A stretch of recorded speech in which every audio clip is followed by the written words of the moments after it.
Vous écoutez Culture Média de 9h30 à 11h sur Europe 1 et ce matin, Thomas Hill, vous recevez les comédiens Élodie Fontan et Romain Lancry.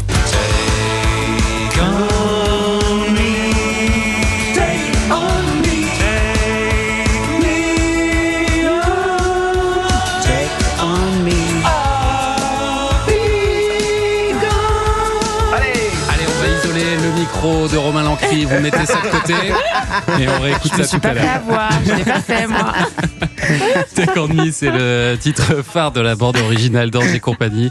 Une comédie comme on en voit vraiment très peu au cinéma, une comédie fantastique puisque tous les deux vous incarnez deux anges, donc vous êtes sur Terre pour guider les humains dans leur chemin de vie. On peut dire que c'est ça votre boulot, Élodie Fontan. C'est bien dit. Guider-les, voilà. Parce qu'on a tous, en fait, un ange attitré. C'est le principe de base de ce film.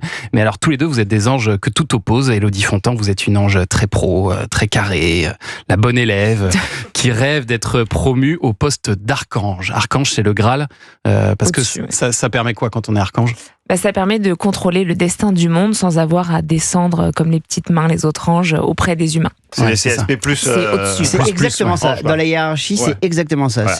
Mais c'est assez génial parce qu'il y a toute une hiérarchie. Parce que alors vous, Romain Lancry, vous jouez un ange beaucoup plus détente, beaucoup moins pro, qui a d'assez mauvais résultats avec les humains dont il s'occupe, et qui du coup est à deux doigts d'être rétrogradé. Et là, la sanction, elle est terrible. Alors on est déchu, et quand on est déchu, on redevient un simple mortel. Et lui n'est pas au courant de ce qui va lui arriver. Il pense qu'il va juste kiffer sa vie comme n'importe quel petit mortel. Sauf qu'en fait, non, il continue à aider les humains, mais d'une autre manière. Et moins cool. Et c'est moins cool.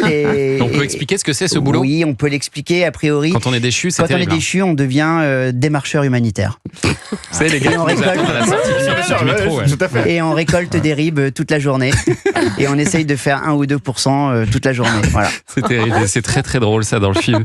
Et alors pour que l'ange que vous jouez, Élodie Fontan, ait enfin sa promotion, il faut absolument qu'un des nombreux humains dont vous vous occupez, Paul, se marie demain comme prévu. Sauf que sur la route qui le mène à son mariage, il va tomber sur une autre femme, sinon ce serait pas drôle. Une femme dont vous êtes l'ange, Romain Lancry, oui. Et qui d'après les calculs de l'au-delà n'a que 3% de compatibilité avec Paul, donc il faut pas du tout qu'il tombe amoureux. C'est ça l'enjeu du film. Exactement. Complètement. Sur le principe et sur le papier, les archanges ont fait leur plan de vie et puis ont la destinée de ces deux humains, et ils n'ont que 3% de compatibilité, ils sont pas faits pour être ensemble, et ils se sont rencontrés malencontreusement, et du coup il va falloir les séparer. Et comme le dit votre personnage Élodie Fontan, on peut pas mettre une smicarde de Besançon avec un dentiste de Neuilly.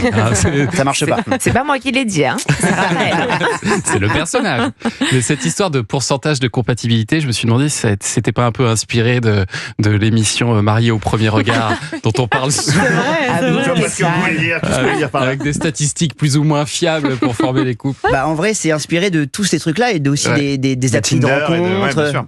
Voilà, il y a ces histoires d'algorithmes et qu'on a repris. On a repris ce système d'algorithmes de ces émissions de dating, etc. Et on s'est dit que sur le papier, oui, forcément, un dentiste du 16e et une smicarde de Besançon, ça va pas fonctionner. Mais après, en creusant, s'ils se rencontrent, pourquoi pas, quoi. Pourquoi pas. Essayons. Ah oui. Et vous, justement, dans le film, vous y croyez. Votre personnage, il y croit. Il défend l'idée qu'il existe des âmes sœurs, qu'on peut vivre avec quelqu'un à l'opposé de ce qu'on est. Moi, je prône l'amour et je pense que oui, ça peut fonctionner. Il suffit qu'il y ait une rencontre qui fonctionne et voilà, c'est sur le papier, ça peut ne pas marcher, mais en vrai. Mais les gens peuvent se compléter. Complètement. Vous y croyez vraiment les uns les autres à cette histoire d'âme sœur ? Oui. Quand on voit l'épave que je suis comparé à ma compagne, je pense que oui. Oui. Clairement, oui. Je lui rends hommage d'ailleurs par ce mot. C'était pas gagné. Non, mais il y a une réalité d'alchimie entre les gens. D'ailleurs, ça dépasse le stade de l'amour. Même en amitié, on se rend compte qu'il y a des gens qu'on rencontre, en 5 minutes, on a l'impression qu'on les connaît depuis 20 ans, qu'il y a quelque chose qui accroche tout de suite. Et puis au contraire, il y a des gens, ça fait 15 ans qu'on les connaît, on peut toujours pas les blairer. Mais c'est vrai. C'est bien résumé. Mais derrière la comédie, il y a cette réflexion aussi sur le destin tout tracé, les choix qu'on peut faire pour changer le cours de sa vie. Vous, Romain Lancry, qui êtes co-auteur du film, est-ce que vous êtes aussi inspiré de votre propre vie, du choix que vous avez fait justement à un moment de vous dire « Ah non, en fait, je vais pas mettre la robe d'avocat, je vais plutôt mettre un costume complètement, d'ange. » Exactement, mais on s'est inspiré de tout ce qu'on a vécu là-dessus. Et oui, le destin, on a voulu que les gens se questionnent en fait sur est-ce que tout est écrit, est-ce qu'on a un peu de libre arbitre là-dedans, et on s'est inspiré de nos vies. Oui, on a eu à faire des choix. Vladimir, pareil, lui, il était parti parti pour autre chose à la base, même s'il a toujours voulu être réalisateur. Moi, j'étais parti pour autre chose alors que j'ai toujours voulu devenir acteur. Il y a toujours eu cette dichotomie chez nous et il fallait la mettre en image et on s'est inspiré de ça. Et alors, ce que j'ai aimé aussi, c'est la manière dont vous avez imaginé l'au-delà. Parce que nous, on se le représente tous comme un décor très blanc. Vous savez toujours ça dans les films. Hein. C'est toujours très, très, très blanc. Vous, ça ressemble plus à une grande administration un peu à l'ancienne, on peut dire ça? C'est très vintage. Ils sont un peu restés bloqués dans les 70s, les gars. Il n'y a rien de numérique. Ah non, on est en analogique complet. Ça marche à moitié. C'est le foutoir, c'est le bordel. C'est très administratif. Et on a voulu rendre le truc un peu plus chaud. On a voulu se séparer vraiment de ce cliché du paradis blanc. Exactement. On voulait vraiment un truc chaleureux, quoi. Et là, il est rétro et il claque le paradis. On dit que si le paradis ressemble à ça, c'est plutôt cool. Les costumes, les lunettes, tout ça, tout. Très... Et même dans le côté humain des erreurs qu'on peut faire. Par exemple, une personne, un ange qui demande en bas, sur Terre, ce serait bien de m'envoyer un petit air de piano, un morceau de piano. Et bon, il y a une erreur dans le ciel qui fait que c'est vraiment un piano qui tombe à ce moment-là. Il y a des erreurs humaines comme dans n'importe quelle entreprise. Mais là, ça joue sur le destin des humains, donc c'est un peu plus chiant, quoi. Il y a des anges plus ou moins professionnels. Voilà, c'est ça. Ça s'appelle Ange et compagnie de Vladimir Rodionov avec Élodie Fontan, avec Romain Lancry, avec Chirine Boutella aussi. Chirine Boutella qui joue Léa, incroyable. Julien Pestel qui joue Paul. Et beaucoup d'autres, on va en parler parce qu'il y a énormément de rôles secondaires.